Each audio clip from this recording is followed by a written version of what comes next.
All right, so today we're going to dive into some really fascinating stuff. We've gotten a ton of requests to do a deep dive on autism. Yeah, this is a big one. There's so much to uncover, and I think the material you've gathered really sets us up for a good conversation. For sure. So the goal today is to really get a clear picture of what autism is all about, based on everything we've been looking at. Absolutely. We should touch on the definition of autism itself, some of the things that might be involved in its development, how it shows up in people's lives. And maybe even some examples of folks out there who are on the spectrum and doing amazing things. Exactly. I think that'll really paint a full picture for everyone. Okay, perfect. So to kick things off, let's go straight to the source material. What does it actually say about what autism is? Like, how's it defined? Well, the text lays it out as autism spectrum disorder, or ASD, Okay, ASD, got it. and it boils down to some key differences, primarily in how people interact socially, how they communicate. And even some of the behaviors and interests they might have, right? Yeah, exactly. Things like repetitive behaviors can be a part of it. But what's really important to grasp here is this concept of a spectrum.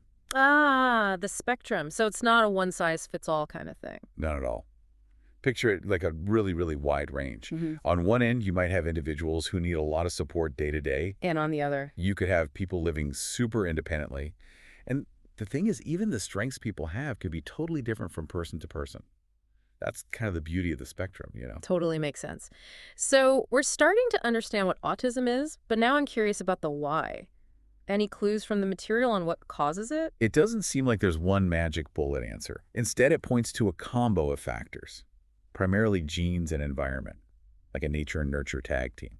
Interesting. So like both sides playing a role, what kind of specifics are we talking? Well, on the genetic side, there could be variations in certain genes or even a family history of autism that might increase the likelihood. Okay, so those are the nature aspects. Right. And then you've got environmental stuff. The text mentions things that could happen during pregnancy, like exposure to certain substances or infections.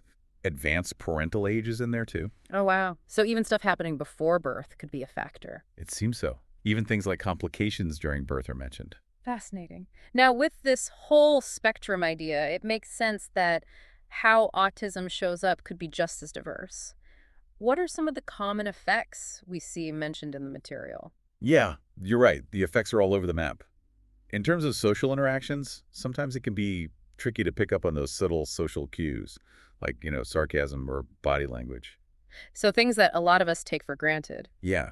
Eye contact can be different too, Yeah. and just navigating everyday social stuff can feel a little more challenging for some. And we talked about communication being a factor too, right? Absolutely. Communication differences can manifest in a ton of ways. It could be delays in learning to speak, trouble understanding language, or even just starting and keeping a conversation going.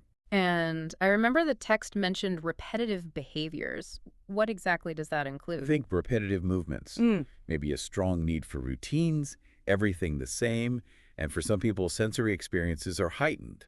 Like lights and sounds. Yeah.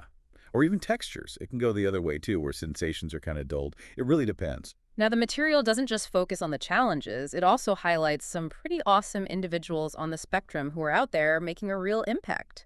Let's talk Temple Grandin. Oh, absolutely. Temple Grandin, a total rock star. She's a leading expert on animal behavior and a huge advocate for autism awareness. The text really emphasizes how important her voice is in helping us understand the diversity of experiences. And it's so cool to see someone like that using their platform to make a difference. Definitely. And then you've got Dan Aykroyd, Oh, yeah, the act. him. He's been open about his experience with Asperger's syndrome. And the sources point out that Asperger's is often considered part of the autism spectrum. Right, I remember reading about that. And then you've got Greta Thunberg, Oh, wow. the climate The activist. one and only. She's also spoken publicly about having Asperger's, and she's using her platform to bring attention to climate change. These examples show that autism doesn't have to limit achievement. No kidding, they're out there crushing it. So based on this deep dive, it's clear that autism is a spectrum disorder with a whole mix of potential factors. Yeah, it's a super complex interplay of genes and environment, and it can impact how people socialize, communicate, and behave in really different ways. But it's not all about limitations, right? I mean, look at Temple Grandin, Dan Aykroyd, Greta Thunberg. They're out there changing the world. It really makes you think.